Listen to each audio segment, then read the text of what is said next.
I do not want to make this video long at all. This is going to be a follow-up video to the last video that I made about being a tank dealing with divers. How do you tank into divers? If you haven't watched that, check it out. Link will be in the description below. Also, I will pin the comment so you can just click it, have easy access. This is a follow-up video to that. We're going to take a look at what happens when you do not hold your ground and when you do not do what I explained in the other video. So let's go ahead and hop into it. So in this game, our Magneto was actually pretty good. He was a pretty good player. I'm playing tank. I'm the one that you see playing cap.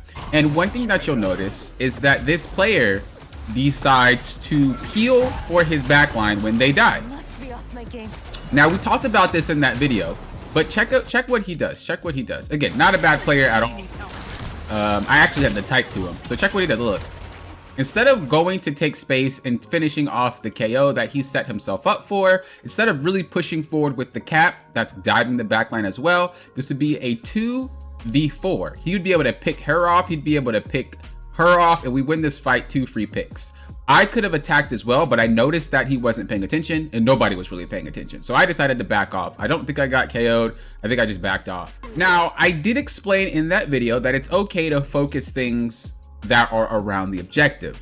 The cart, if he dives on the cart, you're already next to it, focus it. But if you have to go out your way to deal with a diver, the rest of your team should be able to deal with them. As you see, this Venom was already extremely low. There's no reason to really focus on this, but you know, giving the example that it's okay, he goes for it, we get the KO, and we should be pushing forward.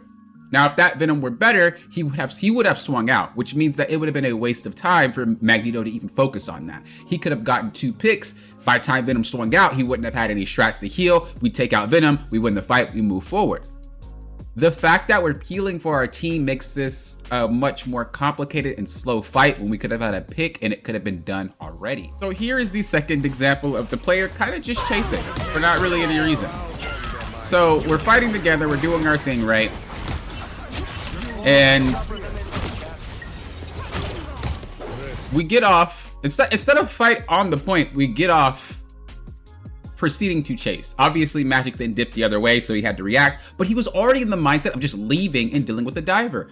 That's not how it works. You don't let the diver dictate where you go as a tank.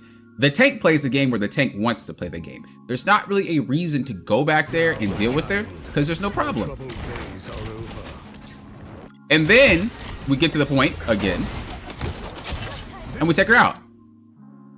Now you could say, well, he wasn't really chasing, he was just kind of afraid. It doesn't really matter. The flow of the fight means that we were winning. Although we did lose a couple of people, we were winning. And I even typed to him during this spot, I said, you gotta stop chasing. The first time he did it, I was like, hold your ground and continue to push. And then the second time, which was now, I said, you gotta stop chasing. He kind of question marked me, what, like he didn't really understand what I was saying. I wasn't gonna explain. I don't belong in this rank anyway. But they did clean it up and they stopped doing it, which was great, he might have not known why I said that. He might have thought like peeling was a good thing or something like that. Again, the player wasn't bad at all. I think they were a great player, but we're losing fights or we're having really close fights for no reason because he constantly turns around or he constantly tries to do some crazy stuff. As a tank, you don't do that. When you push forward, you need to make sure that everybody's in front of you. Should they get behind you, you have to weigh the pros and cons. Well, if there is 1 magic behind us and then there's 4 players back there with that magic, you don't have to turn around, especially if they're far away. What you do is you try to trade. As an example, in that first one, we noticed that the person was really low. He could have taken out 2 characters for 1. If Magic got a successful KO, that's 2 for 1. We're still up. And it would only work if the player did not turn around, did not retreat, but actually played the fight continuously. Just because you peel doesn't mean you'll win the fight. It just means you're back there with them. Dive characters can still KO targets regardless if you're peeling them or not. They're just wasting your time. If you have the opportunity, again, watch the other video because it explains more about this. If you have the opportunity to take out someone in front of you, take out that player.